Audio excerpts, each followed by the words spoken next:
बिस्मिल्लाहिर्रहमानिर्रहीम। Welcome to the literature tigers. तो आज का हमारा जो टॉपिक है वो है बहुत important poem Thomas Stearns Eliot. बहुत सारे बच्चों को ये नहीं पता कि इसका सही नाम क्या था। ठीक है, तो पूरा नाम थॉमस स्टर्न इलियट है और 1922 में ये जो पोइम है वो लिखी गई है। मीन्स के इट्स वेरी मॉडर्न पोइम। तो ये टी.एस. इलियट की मॉडर्न पोइम है that explores themes of disillusionment, fragmentation and the search for spiritual renewal in the post world war one. ठीक है, पोस्ट वर्ल्ड वार वन के context में लिखी गई है क्योंकि वर्ल्ड वार जो वन थी वो भी ख़त्म ही हुई थी। तो थॉमस इलियट ने ये पोइम लिखी और ये एक्सप्लोर करेगी, ठीक है, ये लोगों के जो डिसअल्यूनमेंट है, फ्रेगमेंटेशन है, अब्सर्डिज्म, नाइलिज्म, उसके अलावा डिके है, एग्जिस्टेंशलिज्म है, ये सारी थीम्स को एक्सप्लोर करेगी। ठीक है, डिफरेंट कैरेक्टर्स के अकॉर्डिंग जो कि इस पोइम में दिए गए हैं। तो इसमें जो कॉन्सेप्ट ऑफ वेस्टलैंड, वेस्टलैंड कहते हैं बंजर ज़मीन को। ठीक है, तो वर्ड्सवर्थ सिंबलाइज कर रहा है कि लोग जो हैं वो बहुत बंजर हो चुके हैं वेस्ट लैंड की तरह। ठीक है, उनकी जो मेंटल कंडीशन है वो बहुत डिटेरियोरेटेड फॉर्म में है, बहुत वो डिवास्टेटिंग हालत में है, तबाहकुन है। इसके अलावा टी.एस. इलियट लैंडस्केप को भी रिफ्लेक्ट कर रहा है। ठीक है, स्पिरिचुअल डेजोलेशन को कर रहा है और वेस्टलैंड जो है वो इसकी एक नोटेबल एग्जाम्पल है। पोस्ट वर्ल्ड वार वन के कॉन्टेक्स्ट में ये लिखी गई है। उसके अलावा इस पोइम में जो साइकिल है, साइकिल ऑफ रीबर्थ आप कह सकते हैं, cycle of birth, moral decline, moral vices जो हैं वो बहुत आप कह सकते हैं इस पोइम में डिफरेंट कैरेक्टर्स के अकॉर्डिंग टी.एस. इलियट ने, थॉमस स्टर्न इलियट ने वो किए हैं, बयान किए हैं। और एक रिच बैकड्रॉप है राइटर्स के लिए क्योंकि इसकी जो थीम्स हैं वो एग्जिस्टेंशियल क्वेश्चंस होंगे। ठीक है, अगर हम इसकी पोइम पढ़ेंगे, जब टेक्स्ट इंशाल्लाह पढ़ेंगे तो उसमें आप देखेंगे कि किस तरह जो अब्सर्डिज्म है, एग्जिस्टेंशियल क्वेश्चंस हैं, वो एग्जिस्टेंशियल क्वेश्चंस यहाँ पे एक बेलोडेना एक लड़की आएगी बहुत, जिसको लेडी ऑफ रॉक्स भी कहा गया है। वो अपने लवर के साथ एक इसी तरह की एग्जिस्टेंशियल और मीनिंगलेस वो डिस्कशन करेगी जिसमें वो उससे पूछेगी कि I never know what you are thinking, you know nothing, do you see nothing, do you remember nothing. तो इस तरह की अब्सर्डिजर टॉक्स करेगी, कहती है आर यू अलाइव और not, is there nothing in your head. तो यहाँ पे नथिंगनेस का थीम, अब्सर्डिज्म का थीम, इस तरह की थीम्स जो हैं वो हमें देखने को मिलेंगी।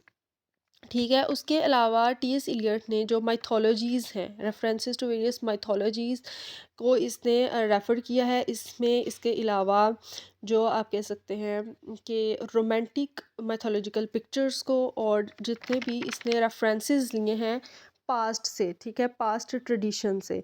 टी.एस. इलियट जो था वो पोइट भी था, क्रिटिक भी था, ड्रामेटिस्ट भी था, फ़िलोसोफ़र भी था। तो ये एक literary icon of the 20th century था जो कि बहुत इम्पोर्टेंट था। उसके अलावा है कि जो टी.एस. इलियट की जो पोइम है वो कॉम्प्लेक्स मॉडर्निस्ट पोइम है, डिवाइडेड इनटू 5 सेक्शंस। ठीक है, इसमें 5 सेक्शंस है। पहला जो सेक्शन है वो बिरियल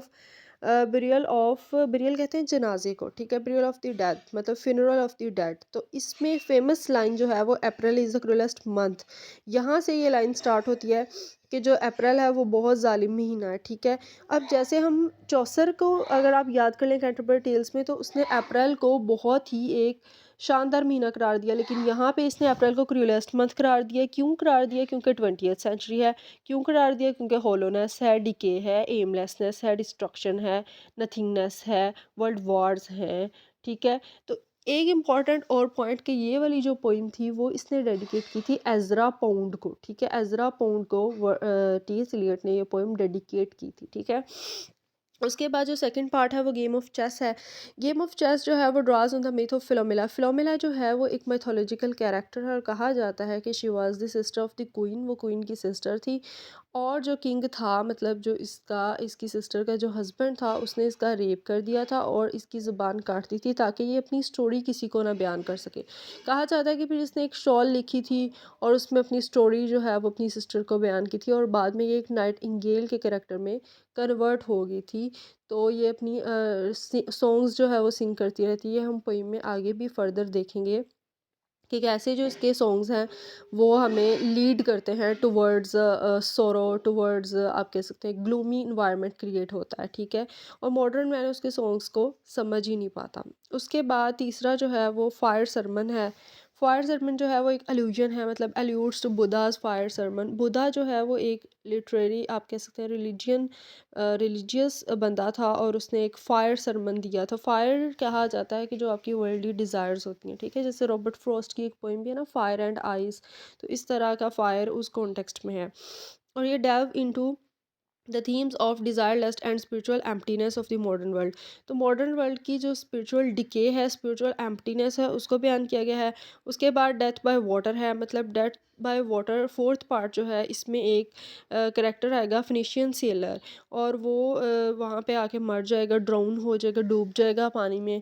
तो उसके अलावा उसका यहाँ पे प्राइड भी शो किया गया, ठीक है।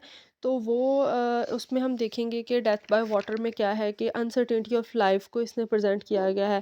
कहता है कि consider Phlebas who was once handsome and tall as you, और वो जो था उसकी डेथ को 15 दिन हो गए, और ये सारा कुछ उसमें बयान करेगा। उसके बाद फिफ्थ जो पार्ट है और लास्ट पार्ट है वो ये है कि व्हाट दी थंडर सेड। यहाँ पे टी एस इलियट कुछ ना कुछ हमें सोल्यूशंस देगा। पहले जो हैं वो टी एस इलियट ने सारे का सारा हमें प्रॉब्लम्स बताई हैं मॉडर्न मैन की, लेकिन यहाँ पे कुछ सॉल्यूशंस होंगी। एक mix of apocalyptic imagery, references to various mythologies. तो वेरियस माइथोलॉजीज़ को इसने प्रेजेंट किया है और ओपन एंडेड छोड़ दिया है। मींस के यहाँ पे रीडर जो है ये एक बहुत मॉडर्न राइटिंग अप्रोच है जिसमें रीडर खुद एनालिसिस करेगा, ठीक है। और फिर लास्ट है कि Waste Land is known for its allusions, symbolism, fragmented structure, making it challenging but influential work in modernist literature. और ये मॉडर्निस्ट लिटरेचर में बहुत चैलेंजिंग वर्क है और बहुत इंपॉर्टेंट वर्क है। और यहाँ से एक क्वेश्चन भी बनता है जिसको कहा जाता है कि आप वेस्टलैंड को एज आ मतलब मॉडर्न अप्रोच के तौर पे जो क्रिटिसिज्म है टी एस इलियट का उसको बयान करें। तो ये एक इम्पॉर्टेंट क्वेश्चन है। तो अगली वीडियो तक इंतज़ार रखिए, इंशाल्लाह फिर हम इसका टेक्स्ट भी स्टार्ट करेंगे, और उसके अलावा डब्ल्यू बाई येट्स की कुछ पोइम्स हैं वो भी पढ़ेंगे। तो बाकी दुआ में याद रखिएगा। अल्लाह हाफिज़।